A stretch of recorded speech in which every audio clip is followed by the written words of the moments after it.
Ya pemirsa, KPU juga menetapkan perolehan suara parpol dalam pemilu 2024. PDIP, Golkar, dan Gerindra masuk dalam urutan 3 besar. Sedangkan P3 dan PSI tidak lolos masuk parlemen karena berada di bawah ambang batas 4%. Setiap partai politik peserta pemilu tahun 2024 secara nasional sebagai berikut. Sesuai dengan nomor urut.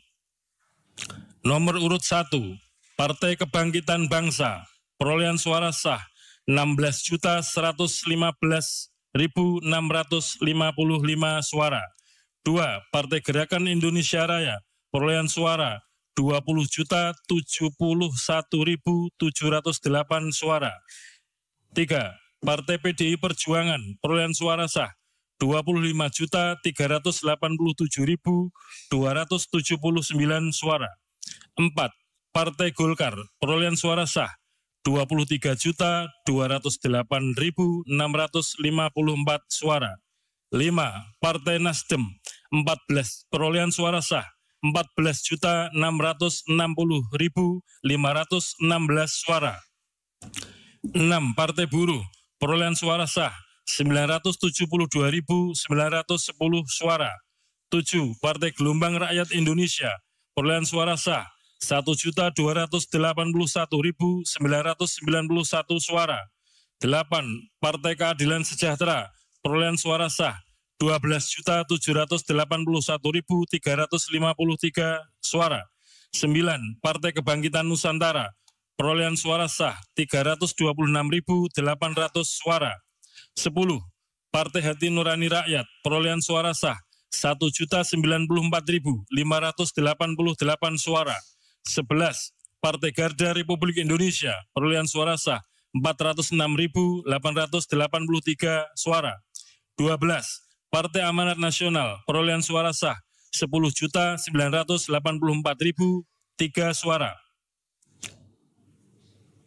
13. Partai Bulan Bintang, perolehan suara sah 484.486 suara. 14. Partai Demokrat, perolehan suara sah 11.283.160 suara. 15. Partai Solidaritas Indonesia, perolehan suara sah 4.260.169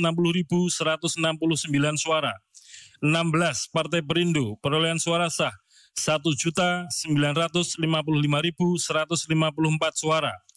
17. Partai Persatuan Pembangunan, perolehan suara sah 5.878.777 suara. 24. Partai Umat, perolehan suara sah 642.545 suara. Jumlah perolehan sah masing-masing calon anggota DPR dituangkan dalam keputusan KPU tentang penetapan hasil pemilihan umum secara nasional pemilu serentak tahun 2024 beserta lampiran. 3. Pemilu anggota DPD. Jumlah suara sah secara nasional.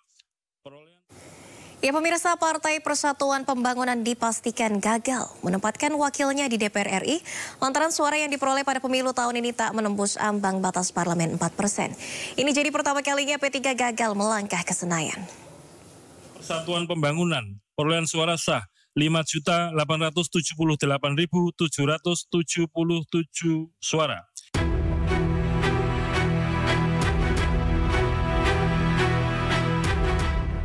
Untuk pertama kali sejak berdiri tahun 1973, Partai Persatuan Pembangunan P3 gagal mendapatkan wakilnya di DPR RI. P3 tak mampu melampaui parliamentary threshold atau ambang batas parlemen 4%. Berdasarkan rekapitulasi tingkat nasional yang dilakukan KPU RI di 38 provinsi dan 128 wilayah luar negeri, P3 hanya mendapatkan 5.878.777 suara. Apabila dibandingkan dengan jumlah suara sah pemilihan legislatif DPR RI yang mencapai 151.796.630 suara, P3 hanya mendapatkan 3,87% suara. Sesuai Undang-Undang Nomor 7 Tahun 2017 tentang Pemilu, hanya partai yang mendulang setidaknya 4% suara sah nasional yang diikutkan dalam perhitungan kursi DPR RI. Partai yang mengaku sebagai rumah besar umat Islam tersebut masih bisa mengajukan gugatan ke Mahkamah Konstitusi. Apabila hasil gugatan bisa melampaui margin kekurangan sehingga bisa menembus 4%, P3 bisa saja melaju ke Senayan. P3 juga menjadi satu-satunya partai parlemen yang gagal menuju ke Senayan. 8 partai lainnya berhasil menempatkan kembali wakilnya di DPR RI. Tim Liputan iNews melaporkan.